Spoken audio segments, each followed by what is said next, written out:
A large convoy of People's Protection Units (YPG) and Sinjar Resistance Units (YBS) was filmed arriving in the city of Afrin during the night of February the 6th. The convoy reportedly consisted of over 100 vehicles, including buses. According to various sources, the total number of YPG/YBS fighters in the convoy was between 1,500 and 5,000. Most likely the real number is about 2,000. This force will definitely participate in the ongoing clashes between the YPG and the Turkish Armed Forces, TAF. Reports say that the convoy had reached Afrin from the Kurdish-held area in northeastern Syria and northwestern Iraq through the government-held area east of Aleppo, and link this development with the Russian Su-25 shootdown, which took place in the province of Idlib on February the 3rd.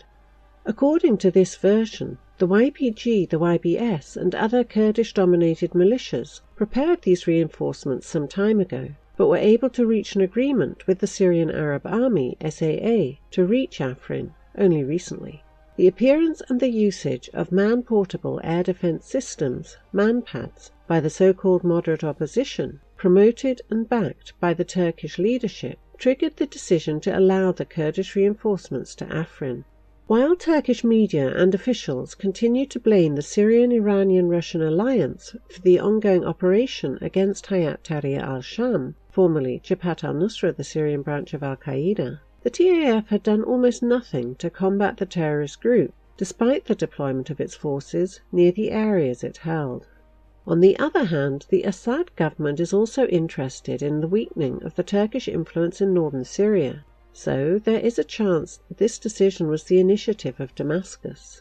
The Syrian military officially announced on February the 5th that it had deployed new air defenses and anti-aircraft missiles to front lines in the provinces of Aleppo and Idlib.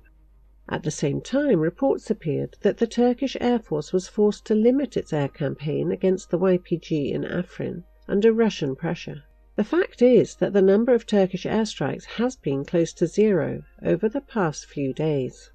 In any case, Ankara faced the consequences of its double-faced policy towards Hayat Tahrir al-Sham, HTS. In the Afrin area, the TAF and the Free Syrian Army continued their operation against the YPG and captured the villages of Surkhe, Al-Amud and Dekmet Tash, as well as Sarhaya Hill, according to pro-Turkish sources. According to the Turkish General Staff, about 1,000 so-called terrorists have been neutralized since the start of Operation Olive Branch. However, this number is likely far from the reality, considering the lack of any major TAF progress on the ground. In turn, Kurdish militias have used at least 12 anti-tank guided missiles against the TAF and the FSA. According to existing reports and videos, the YPG targeted 3 Leopard 2A4 battle tanks, 2 M60 Sabra battle tanks, 3 bulldozers, and 4 stationary targets. On February the 5th, the TAF launched another attempt to establish an observation post in the militant-held town of Al-Is, and even launched construction works there. The country's General Staff even said that its forces had started reconnaissance for 2 additional observation points. Later on the same day, reports appeared that the TAF and pro-government forces engaged each other in an artillery duel there. A Turkish service member was reportedly killed. On February the 6th, the TAF claimed that one of its service members was killed, 6 were injured, and a civilian worker also injured in a terrorist rocket attack on its observation post. Some Syrian sources describe the Al-Is observation point as an attempt to limit the SAA anti-terrorist operation in the area.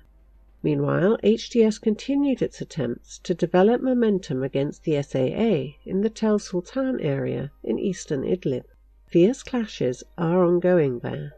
The SAA, the Tiger Forces, and the National Defense Forces, NDF, advanced further on ISIS in the northeastern Hama pocket and liberated the villages of Razm Kibar, Sawanat Hamra, Uwajat Khana, Tal Shur, Maliha Kabira, Maliha Sakhira, Razm al-Mafka, Abu Khanadik, Mazaran, and Bayat as-Safa. The advance is ongoing. In eastern Damascus, the SAA and the Republican Guard advanced on HTS positions in the Khuber area and captured some factory buildings there. Once government forces are able to secure the southern flank of the armoured vehicles base, they will stabilise the situation in eastern Ghouta. Meanwhile, Ara al-Sham, HTS and other militant groups used the besieged base to pressure government forces there.